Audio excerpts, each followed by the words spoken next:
my friends give me a hard time for being overly optimistic a lot of times. Of course, I have bad days like anybody else, but Sure. Generally speaking, life is good. I'm very thankful for everything that I've gotten to do and everything I've gotten to experience.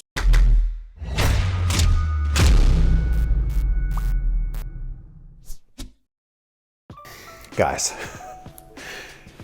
it happened. Oh my gosh, I can't believe it. Check this out, it actually happened. Ah, guys, 300,000. Ah, woo! Oh, a huge thank you, whether you subscribed 10 years ago or whether you just recently subscribed.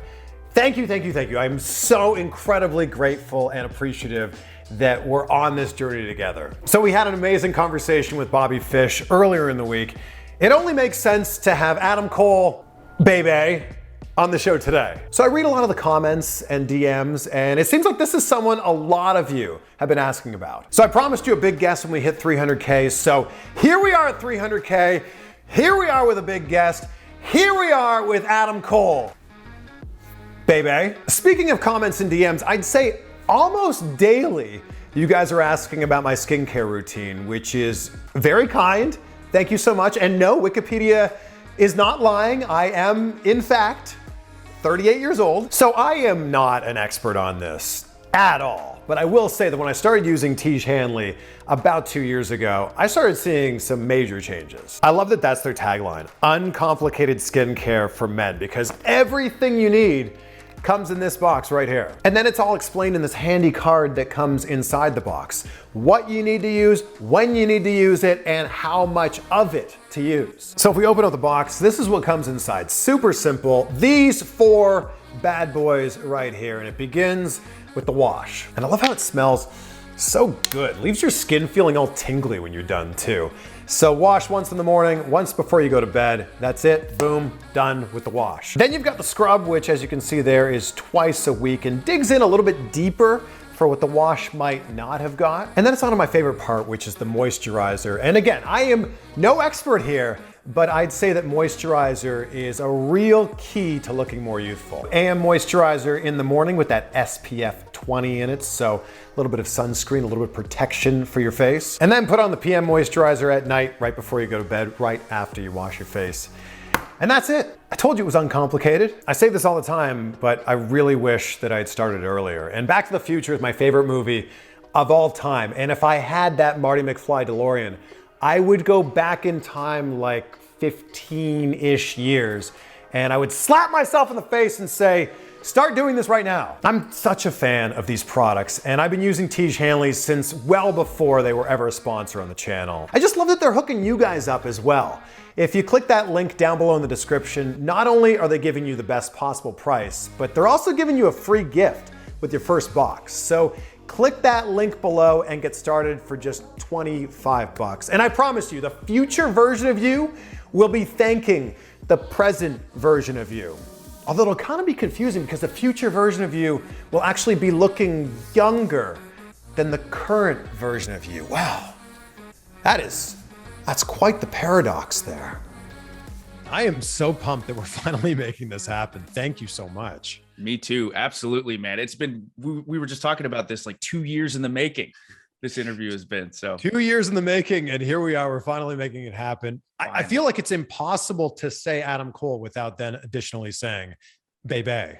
Right. It is very difficult. It's very difficult for thousands of people all across the world.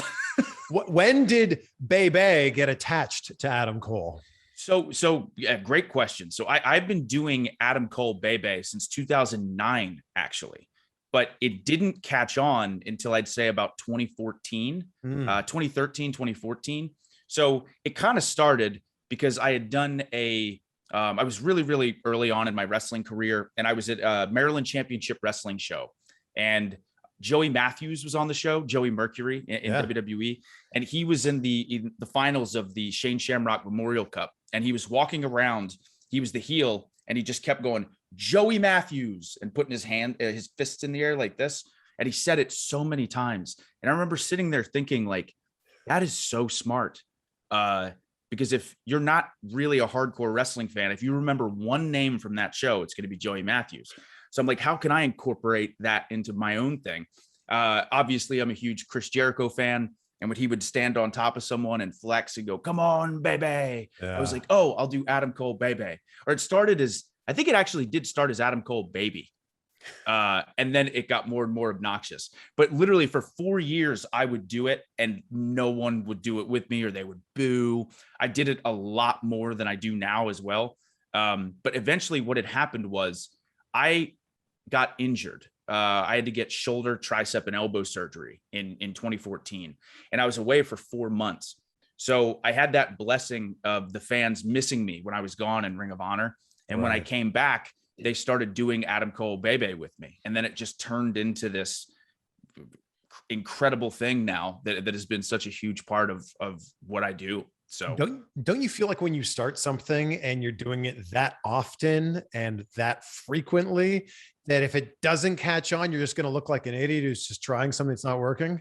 Yeah. So funny enough is initially when I did it, it was never done with the intention of people doing it with me. Really, like it was, I was a heel.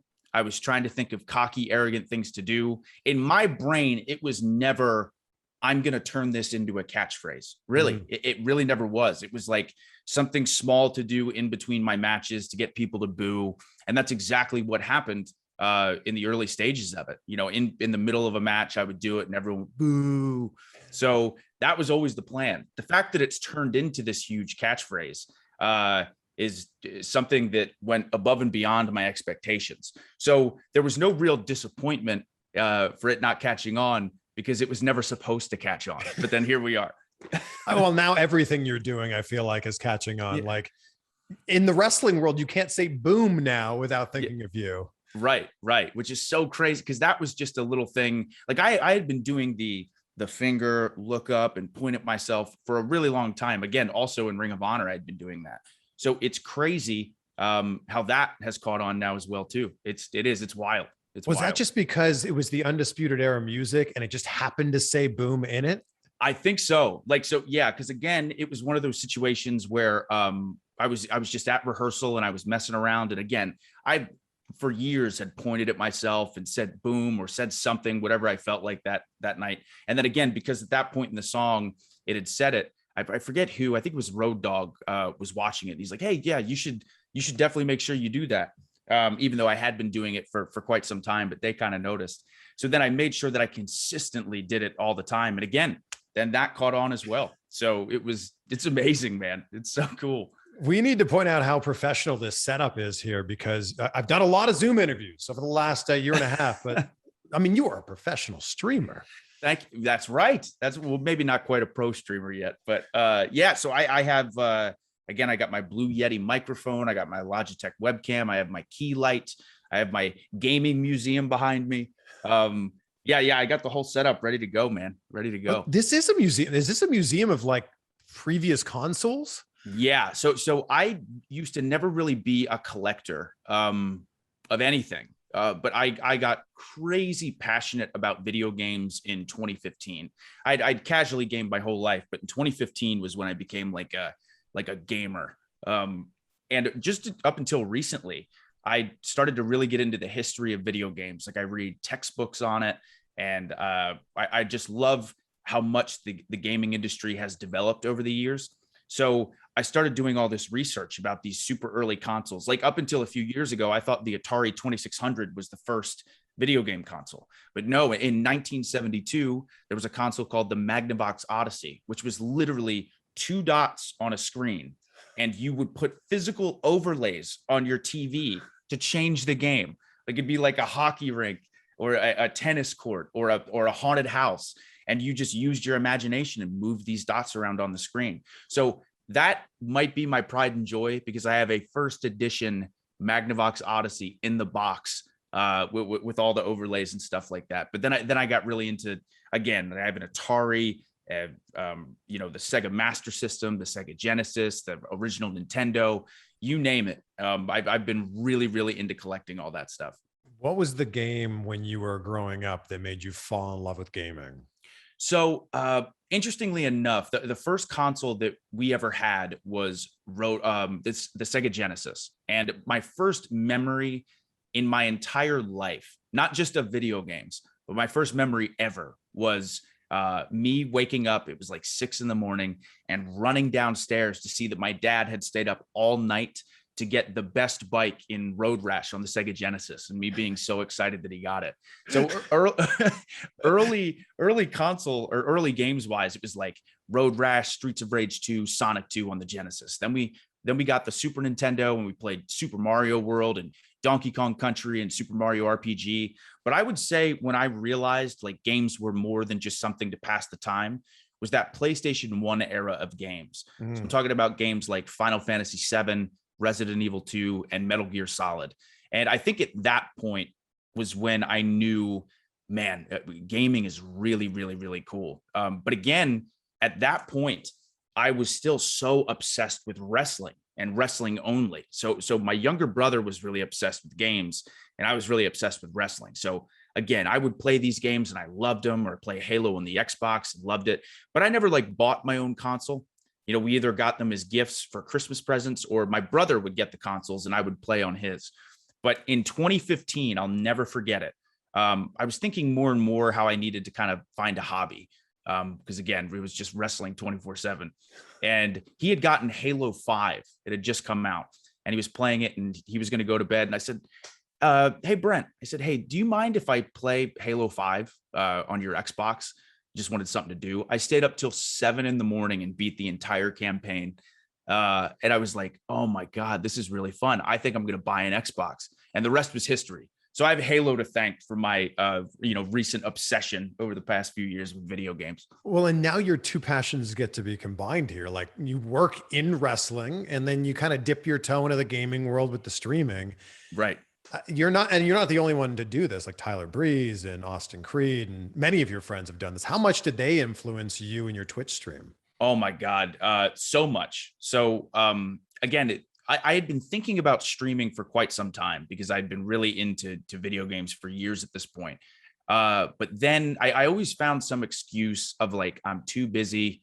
When am I going to find the time to learn how to do this? And then when the pandemic hit, all of a sudden I had all this time on my hands and I said, okay, I have no excuse anymore. Because Britt actually a year prior for Christmas one year got me like all the gear, like the webcam and the microphone, because she knew how bad I wanted to get into streaming. So Austin Creed spent 5 hours over Discord explaining to me how to bare bones do my first Twitch stream. So I have him to thank massively. And now that I've started, it was so funny is originally I used to stream just once a week. And then as time went on, I'm getting to a point now where on a good week, I can stream up to 5 times a week, which I love. But yeah, Creed, Breeze, and Swiss all helped so much with kind of getting me into that mindset of being so excited about streaming. Because before, I would sit here and gaming to me is very relaxing, but now streaming has become relaxing as well. So it's really fun to experience a game and play it when you're sitting there by yourself. But when you're getting to experience like a really cool story in games and you can look over at chat and talk to chat about it and they, voice their own opinions, it makes it so much better. So I think that's a big reason initially why me, Creed, Breeze, and Swiss were so connected, because we all have that passion for games. Now they're 3 of my best friends. Yeah. But I feel the same way about my Twitch community. I love them to death. They know I try as best I can to talk to them every day in Discord, even if it's just a message quick saying how busy I've been. And they are the most, not to go off on a tangent here, but they are the most incredible, generous and kind community on social media that I've ever met. They know that I love them to death. So, and your following on there ramped up like so quickly. Also, because during the pandemic, the rest of us had nothing to do either. Exactly. So right. We were able to engage with you guys. But how much of a sticking point did that become with WWE? Yeah, it was really, really important to me. I know that I've made it pretty apparent, even while I was still there, about how, the Twitch stream is something that I'm really passionate about and it's never going to go away and things like that. So yeah, Twitch became like a vital part of not just something that I did but like really like a part of who I am. Like I can't imagine not being able to go on there and talk to the community and play these cool games, or, you know, play games with buddies of mine. Like Grand Pooh Bear is a streamer as well, who I love to death. So being able to go on there and talk to him and play with him has been cool. Just a couple of weeks ago, I got to play the Halo Infinite flight with developers of Halo Infinite, which was just so cool. So there's so many things about Twitch that have become so important to me. And I really want to keep it growing. I want to see where it goes. I want to see how far I can take it. So yeah, keeping Twitch was very important to me. Well, the thing is, you could game till you're 180 years old, you know, right? You probably can't wrestle till you're 180. Exactly. It's because that is a scary thing sometimes for wrestlers, is deciding when you get to a certain age and you realize that your body can't go through it anymore. It's like, what am I going to do? Now, don't get me wrong. I love pro wrestling. So I think in some capacity, I'm going to be involved, whether that be behind the scenes or running a school. I think I'm going to be involved for the rest of my life. But I do like the idea of having something else to do, you know, when wrestling is finished. Because I get excited at the idea of, like I've told my chat so many times, like I want to voice act in a video game someday, and not play myself, but play like another character. I think that'd be awesome. Or commentating an esports event or something like that. So I want to stick my toe into more stuff when it comes to the gaming world. You look like you've been having so much fun in AEW. And I feel like it was just a matter of time. You know, Britt was there. Some of your best friends with the Elite were there. I think that people were going, it's not a matter of if he shows up in AEW, it's a matter of when. So for you, when do you think that those thoughts started entering your head? Yeah, so it kind of all happened so fast, because again, when the discovery that my deal was going to be up really soon, that was all of a sudden when all these thoughts and ideas started coming through my head. And the thing is too, is again, and I want to make this very clear, and I know that everyone knows this because I've been very public about it. I had a wonderful 4 years at WWE, you know, specifically down in NXT with Triple H and with Shawn Michaels, two guys who I respect the hell out of and have been nothing but so kind and so generous to me and so helpful. I feel like I became such a better performer because of just little things that they've said and working alongside them. So the decision actually was difficult in a lot of ways because again, 9-year-old me, my goal was to wrestle for WWE. And now I had this other opportunity where I see a company like AEW, which has just grown massively over these past 2 years. I see a guy like Tony Khan, who is one of the nicest, most passionate people about pro wrestling I've ever met. Like you said, all my friends, the Young Bucks, Kenny Omega, Britt being there, it was really nice because there was a phase for a minute there where I was seeing Britt like half a day, once a week, and that was it. So now I'm getting to see her a lot more, which is great. But I remember telling this story as well, but it is true. So I didn't make my decision to come to AEW officially until like a few days before All Out, which is nuts to think about. Yeah. But I remember laying in bed and I was weighing out the pros and cons and trying to decide, you know, what I wanted to do. And it was 1 a.m. Britt was asleep. And I was thinking about showing up at AEW and I got like butterflies in my stomach and I felt like a 9-year-old kid. So for me, I've always followed my gut. I've always done what my heart has told me to do. And there were so many pros to going to AEW. And when you say that you can tell I'm having the time of my life, that makes me so happy because I am having a freaking blast. So much fun. Before making the decision to go to AEW, did you have to tell WWE and NXT, like, I'm not sure if I'm re-signing or I'm not re-signing? Did you have to make that clear to them? Yes. So I did make it very clear to them that I wanted to weigh my options. You know, I wanted to think about what I was going to do, and they could not have been more professional. They could not have been cooler about it. They never pressured me. They were awesome, the whole way through. I think what really helped is, and this is public knowledge at this point, but with everything going on, there was a short extension that I ended up signing. And to me, it was such a no-brainer. They didn't have to convince me. They didn't have to talk me into it. I was in the middle of a program with one of my best friends, Kyle O'Reilly, and it was really important to me that I got to finish that. And not just that, but just because of how good they were to me that entire time. Yeah. So I think that was really helpful as far as the respect on both sides, because hypothetically, I could have ended up walking out and debuting on Dynamite just a few days later. But there was no chance I would have ever done that. So yeah, I made it very clear to them that I was going to think about what I wanted to do, because again, it was tough because I really had no idea. I couldn't communicate properly with AEW until my contract was up. So at that point, I just felt like it would have been foolish of me from my own personal standpoint to not at least wait and just see what was available and see what the options were. So, but they understood that. I think a lot of people focus on you going from NXT to AEW. What about before that? You spent so much time, most of your career, with Ring of Honor. When you went from Ring of Honor and signed with WWE, was there a part of you that went like, I'm leaving all my friends behind here? Oh, absolutely. Yeah. That was a really sad day. I remember crying just because so much of my career, like I started with ROH in 2009, maybe early 2010. So I had spent 7 years practically in Ring of Honor. And again, like you said, all my friends were there. My family was there. I actually ended up having my farewell match in ROH in the same building that I trained and had my very first match. So it just felt like this awesome full circle moment. And those fans and that crew was vital in me being put in a position where I could sign with WWE at that point. So it was very emotional, but they also, again, same thing. They were happy for me. They were stoked for me. They knew this was really important to me. And yeah, they had my back 100%. If there's someone who maybe didn't become aware of you until you signed with WWE and they want to go back now into the archives, which Ring of Honor match of yours do they need to watch immediately? Oh, great question. So I think the one that always sticks out to me, and it's one of my most memorable matches that I think actually kind of changed my career, was me and Kyle O'Reilly wrestled each other at ROH Best in the World 2012. It was in the Hammerstein Ballroom.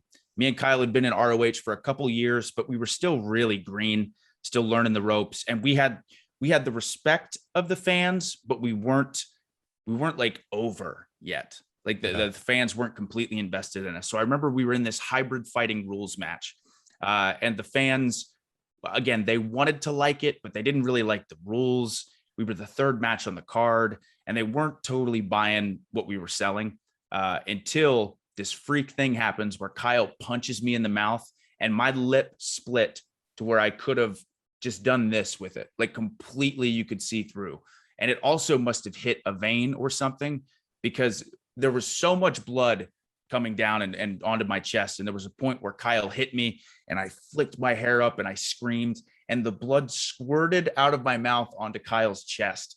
It was the craziest visual in New York City. And the crowd went from being like, we don't know about this, to, oh my God, everyone's standing and pounding on the guardrails and stuff. And that totally changed me and Kyle's trajectory in ROH. I think the week later I won the ROH television title, and the rest was history. We were off for the races at that point. So that one sticks out to me as like a really, really special night for me, not just in ROH, but in my entire career. Yeah, I feel like there's a lot of like little steps in everyone's career, no matter what you do for a living, that kind of takes you from one level up to another one to another one. When you first got going, when you first started your wrestling career, what was that first thing that made you go, okay, this isn't a crazy idea, like this actually might work? Funny enough, and I can't believe, like, with these questions, it's crazy how much me and Kyle are so attached to each other, because this involves Kyle as well. So April 6, 2008, I had my very first match. I started with Combat Zone Wrestling, and then I would do independent shows kind of all through the Northeast. And I remember I got booked for a Dragon Gate USA pre-show. Gabe Sapolsky was running it at the time, and it was one of the hotter independents in North America. And I remember I got booked on this pre-show match, and it was against a guy named Kyle O'Reilly, who I had never met before. He never met me before. I think Kyle had been wrestling 3 years. I had been wrestling 1 year. And we had this match. It was like 6 minutes, once again, in the famous ECW arena. And it was the first time that I ever got the crowd to like, oh, 1, 2, oh. And it was such a cool feeling. And I remember it was the first time me or Kyle got any sort of internet buzz before, where people were like, who were these two dudes? And it actually helped us get a job in ROH shortly after. So that one to me was where I was like, okay, I have a shot here. All right. I feel like I can maybe finally start making some waves. I say finally, I've been wrestling for a year, but I was really excited. So again, it's so crazy with everything that's happened, how much Kyle has played such a huge part in my career.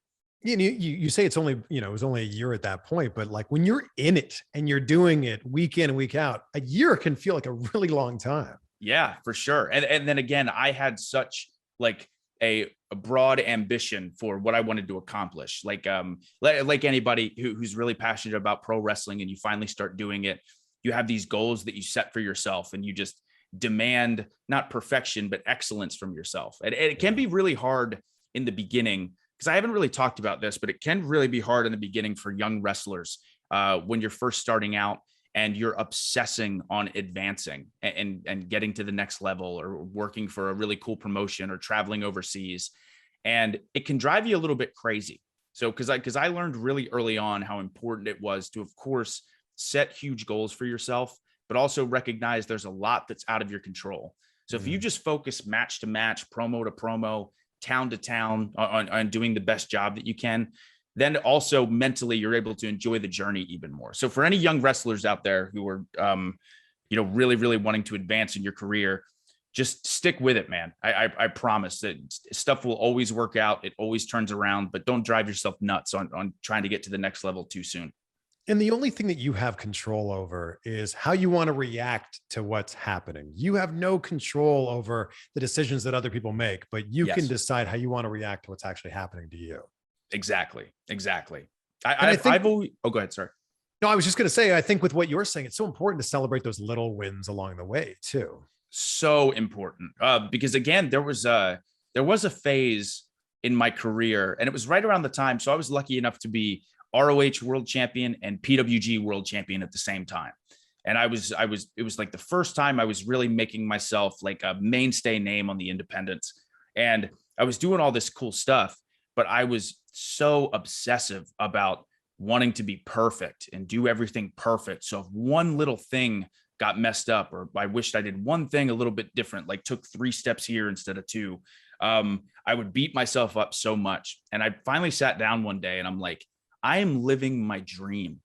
Like when I was 9, I said, I want to be a pro wrestler, and I'm making a living and traveling all across the world as a pro wrestler. I got to enjoy this more. So again, I still have that demand of myself, but like you said, it's so important to enjoy this, because someday you're going to wake up and go, oh yeah, I did that. And you won't be able to enjoy the ride that you had. What jobs were you doing before you were wrestling full time? So I had one job that I had before. I think I signed my first contract with Ring of Honor, and I finally was making enough to be able to just wrestle. That was such a cool day. But the one job that I had was I actually worked in a retirement home. So there was a fitness center where people would come down and exercise, and if people asked for help on a machine or how to use a machine, I would direct them. I kept an eye on the gym to make sure everyone was okay. And then in between that, I also, in the same building, it was literally a room right beside it, I taught kids swim lessons. So that was the job that I had. And why it was so great is they were so lenient with my schedule. Like if I said, hey guys, I have to go to Europe for a week, I'm not gonna be able to come to work, they'd go, okay. Like it was the dream scenario of finding a job that was so understanding of my schedule. So, but that's what I did. That's what I did before I became a full-time independent wrestler. Wow. What was did this job have a great job title too? Yeah, no, it was just, my God, what was it? So I was swim instructor for the kids swim lessons. And then I just worked, I was like the front desk at the fitness center. So it was just like, right when you walked in, I just sat there at a desk, and it wasn't like I did a ton of stuff. Like I cleaned the equipment and all that stuff. And again, kind of observed everybody and kept an eye on everyone. But yeah, I can't think of the exact title, but I'm going to call myself the front desk man at the fitness center. That sounds good. So if you're the kid at 9 who's telling everyone, I want to be a pro wrestler, That's probably carrying with you through your teenage years and into high school, where Absolutely. someone can't look at you, Austin, without associating you with wrestling. Yeah. Oh, absolutely. I was so deep into pro wrestling that it was all I wanted to do. Like I never went through, and I totally understand why some kids went through this, but I've heard stories before about people being into wrestling and then they acted like they weren't because they wanted to fit in high school or middle school. That was not me. I was the wrestling nerd at the high school and middle school. So I used to wear wrestling t-shirts every single day. I do have kind of a funny story is I wore, again, wrestling t-shirts every single day, even to the point where for picture day, I wore a WWE polo shirt with the little WWE logo on it. Like that was my dress wrestling shirt. I had to. And one time this girl said to me, she goes, you don't even own any other shirts. I said, yeah, I do. I just want to wear wrestling shirts. She goes, I'll give you $20 if you don't wear a wrestling shirt tomorrow. I said, okay, deal. So I wore a different shirt that was not wrestling related. And she, to her word, gave me $20. And with that $20, I bought The Rock's American flag, just bring it t-shirt. So just added another wrestling shirt to the collection, man. I was so into it.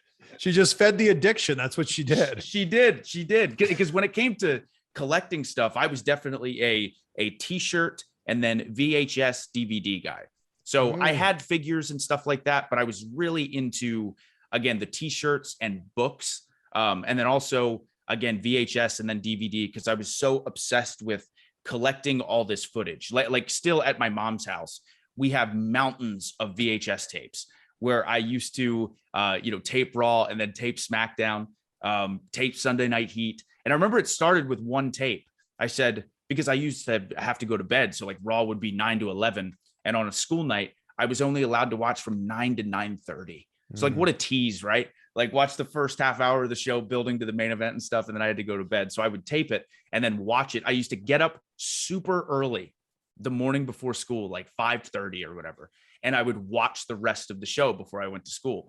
And originally I told myself, I'm like, yeah, I'll do that. And then I'll just tape over it. But I was like, oh, this Raw was so good. I can't tape over this. I got to go get another VHS tape. So then I just started collecting every single Raw and SmackDown because I refused to tape over anything. But yeah. Back when we're taping them on VHS, that's insane. Yeah. And the classic. So we were never allowed to get the pay-per-views. So I used to put it on like the fuzzy screen and just listen to it, get real close to the TV and listen to it.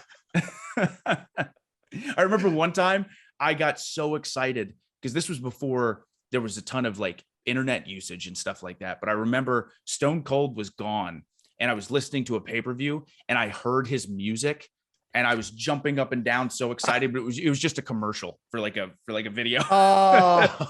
So I was so bummed. I thought Stone Cold was back. Was Shawn Michaels always your guy growing up? So my first guy was Stone Cold Steve Austin, actually.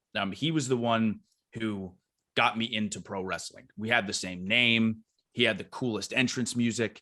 I used to love how crazy the crowd went when he would come out. So because when I first got into wrestling, Shawn was the commissioner at this point. That's right. So I actually didn't see a ton of his wrestling. So early on, it was definitely Stone Cold. But then as I got older and I got the access to the internet and I was able to go back and watch all of these WrestleManias and SummerSlams and stuff like that, that's when Shawn became my favorite. And when I started, like, not to pretend that at 16 years old, I had a great understanding of the business or anything like that, but you get a little bit smarter to like what you like and what you don't like. And when a match is good and when it's not so good. So I just remember every time watching Shawn, I thought he had the most exciting matches every single time. He was a big reason. Him and CM Punk actually were a big reason I grew my hair out. Before that, I was bald because of Stone Cold Steve Austin. So yeah, pretty early on, Shawn became my favorite in-ring performer of all time. And then, fast forward a bunch of years, then you're working with him under his tutelage. Like, how incredible is that? It's to this day, it's one of the ultimate highlights of my entire life. Like, I idolized him. I still do. Like I still look at him as just the best pro wrestler of all time, whether it was as a good guy or a bad guy. The fact that lots of times people would say, oh, so-and-so's best match was the one with Shawn Michaels. Like being that guy, to be able to say, yeah, I give people the best match of their career is so cool. So getting the chance to work with him and have him as a mentor is something that I will cherish forever. We still have a great relationship, which is really, really important to me, because he has become someone that not only someone who I really look up to, but I consider him a friend. If it's up to me, I'm hoping that we stay involved in each other's lives for the rest of our lives. He's just the best. And for him to take so much time to help me as much as he could, he was always the first one when I would come to the back to be right there to, give me a big hug or give me some advice or whatever it was. He's just, aside from the fact that he's an incredible performer, he's an incredible human being too. I'm so lucky. So lucky. What would you say is the biggest thing that you learned from him? And it doesn't even need to be wrestling related. Like, what's the biggest thing that you learned from him? So I actually think, and this is wrestling related, which is cool. But he was the first person to really make me understand the cadence of taking the audience for a ride. So before, when you would have your match, you would do your stuff, and sometimes they went well, sometimes they didn't. But he has such a good ear for when to speed up or when to slow down to make sure that the audience goes on the most roller coaster ride as possible.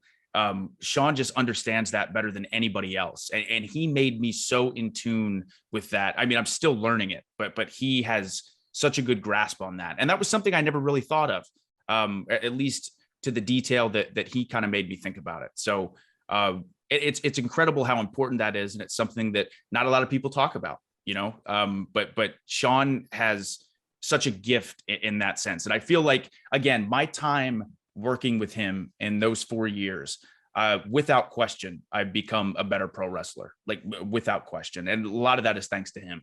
So if so much of it is relying on the crowd and like figuring out the cadence based on that, what do you do when there's no crowd? Oh my God. Right. What an adjustment. What an adjustment. It's that whole situation was so strange. Because again, especially now performing again in front of crowds at AEW, to the size that we've been doing, it is so insane how literally vital they are to what we do. So it changed a lot of it. First of all, the bumps hurt a lot more without a crowd, without that adrenaline. Of course, though, I still cared so much because in my mind, I'm having this match and I'm thinking, okay, everyone's watching this at home. And also Shawn Michaels and Triple H are back there watching as well. So, I want to make sure I do good for them and for the people watching at home. But it just changed so much of how we approached, matches and the way that we wanted to do things. Like in so many ways, it became more of a television show because so much of it was to the camera and so much of it was hoping that the people were feeling what we were trying to portray. When you have an audience, it's like, it's so much easier because you get this instant gratification of that worked or that didn't work. During the pandemic, it was a total shot in the dark. It was a guess. So it was definitely strange. And I am so happy fans are back. So happy. And I think fans are so happy that fans are back, whether you're there in the arena or watching from home. It was Hurricane Helms that pointed this out. He said, watching wrestling with no crowd is like watching a comedy show with no audience. Oh my God. It's so true. It's so true. It's like, I keep thinking too about people who maybe have discovered pro wrestling for the first time during the pandemic, and flipping through and seeing a wrestling match without an audience. It just doesn't feel complete. But then when you see this awesome wrestling match with crowds just 1, 2, oh, or booing or cheering or laughing, that's where the real magic is. That's where it feels like nothing else in the entire world. That is such a good quote. It's like a comedy show with no audience. So true. So if that's the biggest thing you learned from Sean, what's the biggest thing you learned from Triple H? God, I learned a lot from him too. he is incredibly passionate about not just WWE, but pro wrestling. You know, Triple H through and through loves the industry, loves the business, loves learning every little aspect there is to what we do. But the biggest thing I learned, actually, and this works because it's kind of a behind the scenes thing.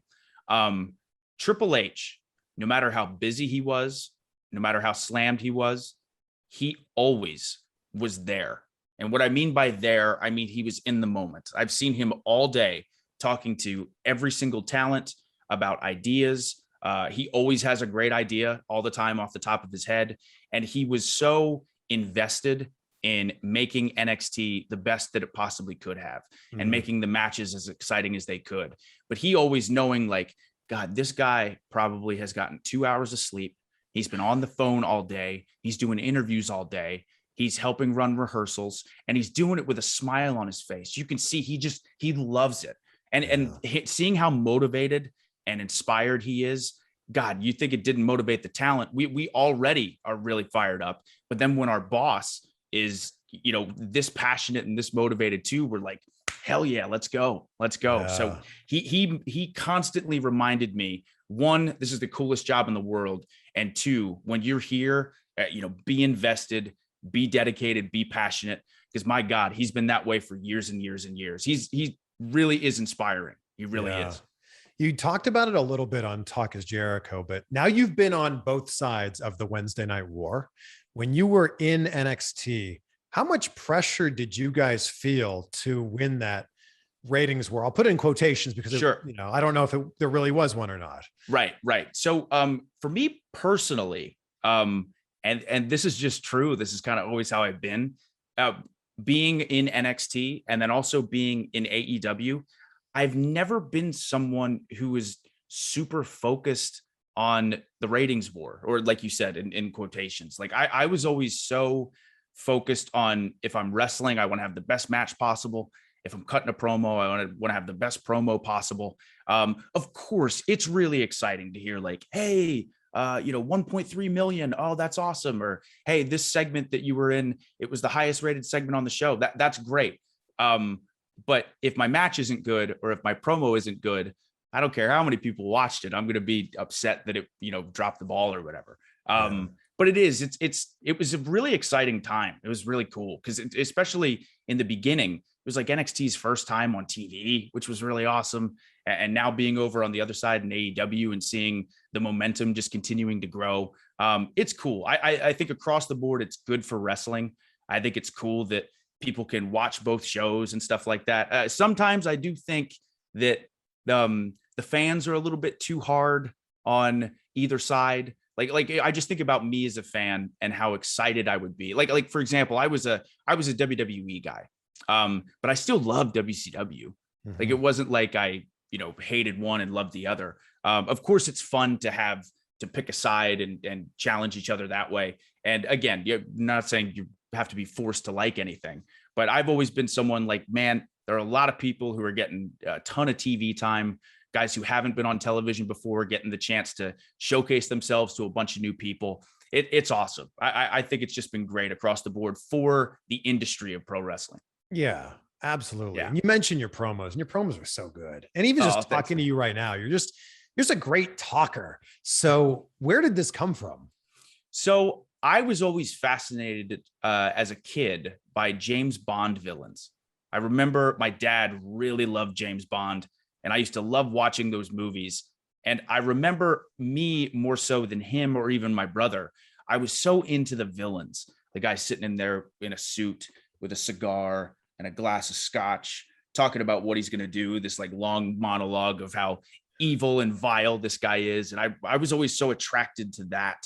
And I remember even more so with, watching wrestling and seeing these guys say these things and getting these massive reactions just from talking was really, really cool.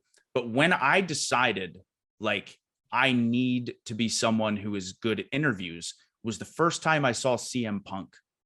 So I had only watched WWE, a little bit of WCW and a little bit of ECW. And again, when I first got access to the internet, there was this website called obsessedwithwrestling.com. That was my homepage. I always would go on that website, and people would write about this CM Punk guy over and over and over again. And I'm like, what's Ring of Honor? Who's CM Punk? And I remember, just based on what the internet said, I'm like, I'm going to go for it. And I went and bought a Best of CM Punk and ROH DVD. And I plugged it in and watched it, and I saw his matches. I'm like, oh, this guy's really good. He's really cool. But when he became one of my favorites was watching him cut this promo on Raven. He was bleeding, and his hair, it was like right after a match, and he was screaming into the camera. And I remember thinking, I've never seen a wrestling promo like this. Like, it felt so real and raw and genuine. And I said, I need to be good at promos, because it made me feel that way. It was like the first match that gave me goosebumps ever was The Rock and Stone Cold at WrestleMania 17. I'll never forget that feeling with the, hair on my arm standing up. Yeah. And the first time a promo gave me goosebumps was the CM Punk cutting that promo to Raven. So at that point, I just said, I always wanted to be someone who was as good at everything at the job as possible. So, because again, I'm not 6'4", I'm not 265 pounds. So I said, if I'm going to make it, I got to be good in the ring, and I got to be good on the microphone.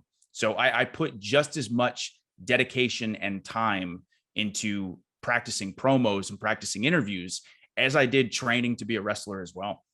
And then you talk about cadence. There's like, that is so important in a promo as well. And whenever you see someone come into wrestling, whether it's WWE, AEW, wherever, and they're not really familiar, maybe a celebrity coming in, sure, and they try to cut a promo, it always sounds so weird, because there's a certain way that you're supposed to speak when you're in a promo.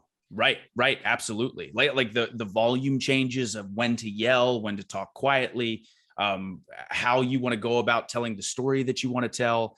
But I've told people all the time, anytime I've done seminars, I think the number one rule of at least the beginnings of a good promo is you just have to 100% believe what you're saying. Like I've done camps and stuff like that before, where I've seen people have to cut a 30-second promo, and I've seen people cut promos on cheesecake, but like their eyes told me that they meant every word they were saying. And I think that's a big reason that people have kind of liked some of the stuff that I've said, because I've heard before that they go, yeah, it seems like he really, really believes what he's saying. And you have to like find that switch within your head that no matter what you're talking about, you mean every single word. Like I think of a guy like Eddie Kingston. My God, you can tell he feels everything he's saying. He's not saying something he doesn't believe. Yeah. He's bought in, and that makes everybody else bought in. So yeah. I think that one is really important too. So I had Britt on here about a year ago, and she told me the whole story of how you guys met on Bumble, which yes, I think gives a lot like great hope to people who are on some sort of dating app right now, that if it works, you guys can do it, they can maybe do it. Right. Were you aware of who she was before you saw her on the app? So I had known, we had become, I think she added me as a friend on Facebook like a year before. So I had known of her in the sense of I saw her profile picture and said, I'm like, oh, she's cute, but we never talked. And I remember I was on Bumble and she was also on Bumble, but was kind of close to where I was living. And she had sent me a screen cap of my picture on Bumble, and then sent me a message on Facebook and said, hey, this guy looks familiar. So then we had kind of talked a little bit back and forth. And then it actually, in the beginning, we would talk for a little bit. And then again, she's slammed with school. I'm traveling all over the world. So then we kind of wouldn't talk, and then we would talk again. And I remember one time we had started talking. I'm like, she seems really cool. I want to go on a date with this girl. So I'd asked her about going on a date, and she wasn't having it. She didn't want to date a wrestler. She was doing her own thing. So I'm like, okay. But we kept talking as friends. And then she claims that what did it for her was I was over in Japan for Wrestle Kingdom. And it was when I won the Ring of Honor title for a third time. And I was messaging her the entire time. And I remember her saying like, okay, he is really interested. You know, he's not just pretending that he's interested. So she finally agreed to going on a date with me. We met at a TGI Fridays, 2.5 hours for me, 2 hours for her, closed the place down. And then this part too is we were supposed to hang out like 3.5 weeks later. And I said, hey, I know we're supposed to hang out in 3.5 weeks, but can you hang out tomorrow? And she goes, yeah, sure. And then the rest was history. But so I didn't really know her. That was me just telling my own version of the story, but I didn't really know her before. But as I got to know her, I knew that she was someone that I wanted to get to know more. And this was a long distance relationship for a lot of it, right? You're in Orlando, she's in Pittsburgh. Yeah, a very long time. Well, the nice thing too, what made it a little bit easier actually was it was long distance from the gate. Because even when I lived in Pennsylvania, she was 4 hours from me. So it wasn't like we could hang out every day. So we were able to adjust to the, aspect of a long distance relationship pretty early on. So now getting to spend so much time together and live together, it just feels like a treat. So that was the other thing too, is even when I was in NXT and she was in AEW, and there'd be times where I would see her for a half a day. Of course it sucked and it was a bummer, but we've done way worse. There were times where we didn't see each other for 3 or 4 weeks sometimes. So we've always been used to that. So now anytime I get to spend with her is a plus in my book. But she was telling the story about like how intentional you guys were. Like you would sit down and watch a movie at the same time. Like you'd hit play at the same time. And it's like you were there, even though you couldn't physically be there with each other. Exactly. Yeah. We found ways to make sure that we still spent quality time together. And it was some of my best memories of our relationship were, 3-hour FaceTimes where, I'm down in Orlando and she's up in Pittsburgh. And like you said, watching a show together, we found ways to make it work. And when you have two people that are invested in the relationship, there's always a way to make it work. And we did. What do you think about maybe having her join the Super Elite or something where you guys are on screen together? Oh, so I do love the idea of eventually doing something on screen with Britt. I know I've been asked that before, and some people are like, oh, maybe you want to keep it separate. Maybe you want to, work together. And I love the idea of that because there was a small phase when I was done with Ring of Honor where for like 3 months, I was doing independent shows before I ended up leaving for WWE. And I remember I was doing shows that she was also booked on. And a couple of those matches, we got to do some mixed tags or, she had run in or I had run in. And it was really fun to work with her. So eventually doing something like that on the big stage that is AEW, I'm all about it, all for it. I have to say the positivity that you have just like comes right through the camera here. Like it just oozes out of you. Oh, thanks, man. Thank you. I try. I think it's been really important to me. So for anyone who knows me, like we know each other, it's a very real thing in the sense of kind of who I am as a person. My friends give me a hard time for being overly optimistic a lot of times. Of course, I have bad days like anybody else, but generally speaking, life is good. I'm very thankful for everything that I've gotten to do and everything I've gotten to experience. But it's been even more important to me to be positive and be optimistic just because of the state of the way the internet can be sometimes. I know that lots of times when people get onto Twitter or Instagram or YouTube or social media or what have you, that again, it can feel like such like a negative place sometimes, with certain people. So I feel like it's really important. That's why my Twitch is the exact same way. But I think it's really important that people have something to smile about or something to look forward to or just something to be happy about. Because every day I wake up, I think about the things that I'm thankful for, which I think is really, really important because it kind of puts you mentally in check of things to be happy about instead of being down in the dumps. But I appreciate you saying that, man. Thank you. Well, I start my day the exact same way. I say out loud 3 things that I'm grateful for. And it's also how I end every interview. So it seems like a perfect segue. What are 3 things in your life that you're grateful for right now? Oh, man. So I am incredibly thankful for my family. I love them to death. I'm incredibly thankful for my girlfriend, Britt Baker, who also loves me to death. And I'm very thankful for our health. I'm thankful that I'm healthy and happy. I'm thankful that Britt is healthy. I'm thankful that my family is healthy. Overall health and well-being, whether that be physically or mentally, is really important. So I'm very thankful that I'm in a place where I'm healthy and happy. So my family, my girlfriend, and my health. Man, I've loved this. Thank you for finally making this happen. Of course, man. It's guys, it's been my fault too. We've been playing ping pong back and forth to try to get this interview to happen. So I'm so happy that we finally got to.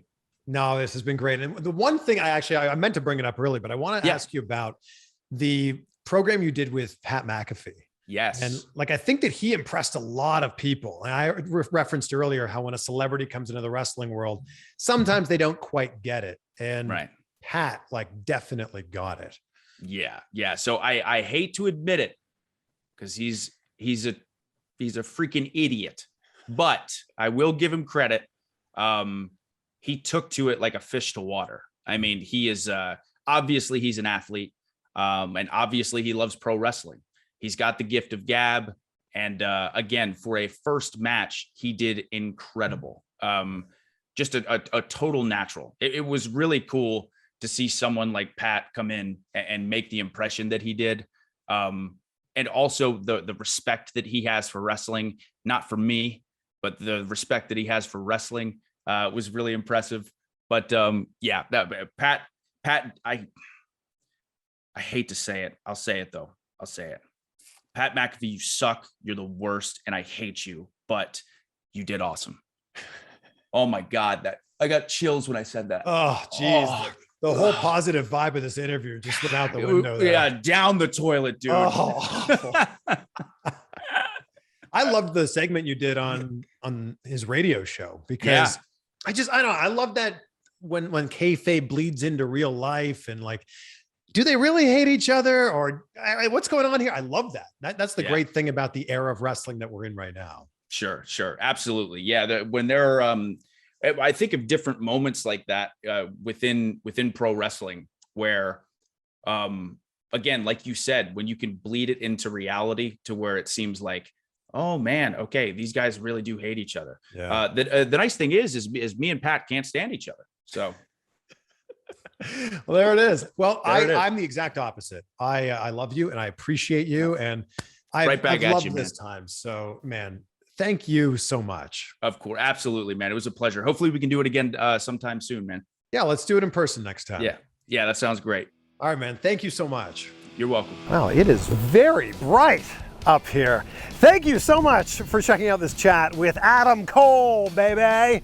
And thank you so much for subscribing to the channel and getting us to 300,000 subscribers, baby. Oh man, so pumped to see what's next for Adam Cole in AEW. And I'm so pumped to show you what's next for this channel and for my podcast, Insight with Chris Van Vliet. We got some big things coming up for the end of this year and into next year. Oh man, I can't wait. So thank you so much for being on this journey with us.